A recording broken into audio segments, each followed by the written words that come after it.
జగన్మోహన్ రెడ్డి గారు ఈరోజు జగన్మోహన్ రెడ్డి గారు కీలక నిర్ణయాలు తీసుకున్నారు పార్టీలో.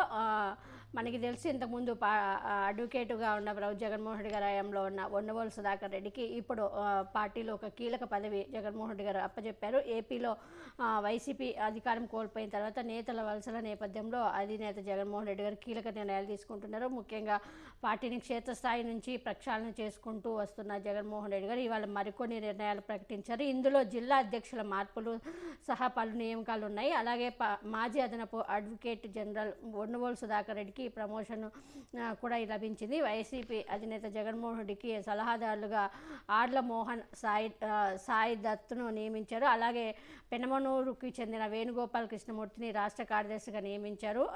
అటు వైసీపీ హయాంలో అదనపు అడ్వకేట్ జనరల్గా పనిచేసిన ఉండవోలు సుధాకర్ రెడ్డిని రాష్ట్ర ప్రధాన కార్యదర్శిగా నియమించారు. అలాగే వైసీపీలో 41 అనుబంధ విభాగాలకు అధ్యక్షులను కూడా నియమిస్తూ జగన్ ఒక ప్రకటన విడుదల చేశారు. మరోవైపు కర్నూలు జిల్లా వైసీపీ అధ్యక్షుడిగా ఎస్వి మోహన్ రెడ్డిని నియమించారు. అలాగే నంద్యాల జిల్లా పార్టీ అధ్యక్షుడిగా మాజీ ఎమ్మెల్యే కాట్సాని రామ్గోపాల్ రెడ్డిని నియమిస్తూ జగన్మోహన్ రెడ్డి గారు ఒక ప్రకటన కూడా విడుదల చేశారు. రాష్ట్రంలో జగన్మోహన్ రెడ్డి గారు వైఎస్ఆర్సీపీ ఓటమి పాలయక జరుగుతున్న ఈ నియామకాల్లో పార్టీలో జవతత్వాన్ని నింపేందుకు జగన్ ప్రయత్నిస్తున్నారు. ముఖ్యంగా వచ్చే 5 ఏళ్ల పాటు పార్టీ నిలబెడతారని భావిస్తున్న ఆర్థికంగా బలవంతులైన వారిని జగన్మోహన్ రెడ్డి గారు ఎంపిక చేస్తున్నట్లు తెలుస్తుంది. అలాగే కూటమి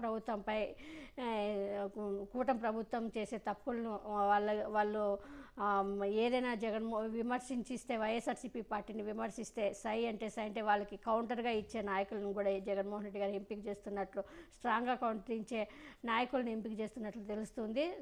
చూడాలి తర్వాత 5 ఏళ్ల పాటు క్యాడర్లోనూ పాజిటివ్ ఫీల్ ఏర్పడుతుందని చాలామంది అంటున్నారు. జగన్మోహన్ రెడ్డి గారు మంచి నిర్ణయాలు తీసుకుంటున్నారు. ఇప్పటికైనా క్యాడర్తో జగన్మోహన్ రెడ్డి గారు క్యాడర్కి అందుబాటులో ఉండాలని ప్రజలందరూ కార్యకర్తలందరూ కోరుకుంటున్నారు.